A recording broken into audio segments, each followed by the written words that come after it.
How's it going, friends? Perry here with Unit Solutions, and for today's Quick Tip Tuesday, we're going to be discussing weapon transitions. So with a weapon transition, we want to be able to develop a fast and effective way to move from one platform to another, take it back into the fight as quickly as possible. All right, so we're going to start up here on our primary, and as we go to engage with that threat and we get that click or no action at all with our rifle, first step we're going to take is actually two different movements that's happening simultaneously. First up, my dominant hand is going to come off my pistol grip of my rifle, and it's going to move down towards my pistol. While that's happening, my support hand is going to be lowering my rifle straight down.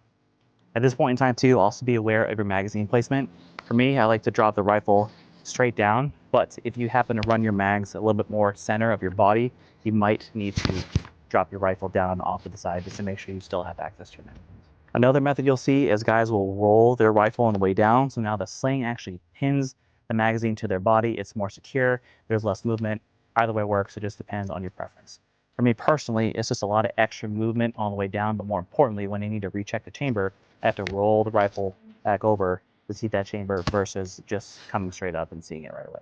All right, moving on. As I lower my rifle, my dominant hand comes back, establishes that firm grip on my pistol, and then I just go through my normal draw procedures. I drop my holster, marry the two hands, present the weapon, acquire my dot, and then engage with the threat.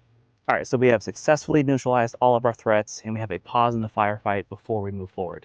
A couple things we can do. First, we can perform a tack reload on our pistol and get that topped off. We talked about how to do that in last week's episode.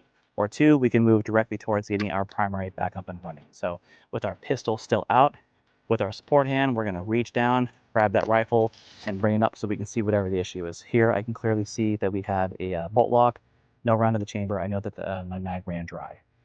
It's really important that we keep our pistol out during this for a couple reasons. One, if I am in the middle of my procedure and another threat happens to present themselves, I can go ahead and re-engage accordingly and not be caught with no functioning firearm.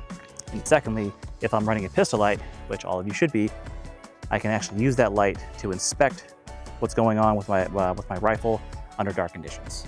So now that we've identified the issue, we're gonna go ahead and stow our pistol, always looking down at the holster when you go back in, and then perform your mag change or malfunction drill, and then you are good to go. All right guys, that is all we have for today.